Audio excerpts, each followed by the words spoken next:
obviously a ploy to prevent assembly, which is our constitutional right. This isn't an issue of a mob of citizens marching on town squares or city halls with hot heads needing space to cool down. The issue is a lack of transparency, lack of prosecution, which speaks to an overall lack of accountability, both from a legislative vantage point and within our police departments. Imposing a forced cool-down period doesn't keep an officer safe and instead hides them from the public, further leading to the appearance of foul play. SB 1445 and legislation such as this is unacceptable. I urge constituents of the community nationwide to call the governor's office and express outrage over this legislation, or rather over the legislative passing of this bill.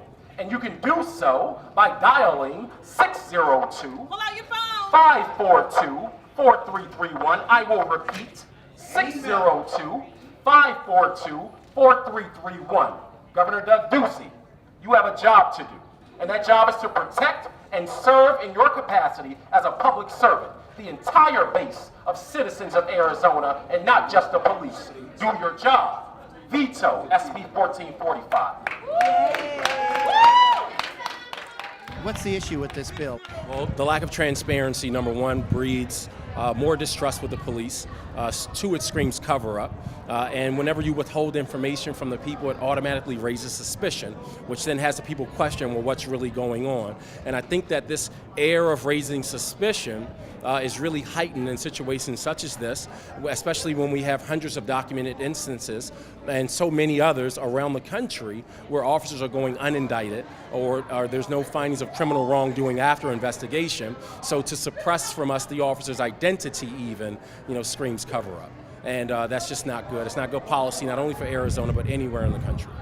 To be perfectly honest, I believe that it's a police union funded bill and a police union backed bill. And there's no secret, that the police union funds a bunch of the campaigns of not just the Republicans, but even some of the Democrats who voted for it.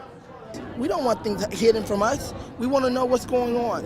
And that's why I'm out here, and I'll continue to be out here every day if I have to. So Governor Doug Ducey, I just say, do your job and veto this bill. It's bad business for the businesses here in the community, obviously. We do not want a Ferguson situation on our hands.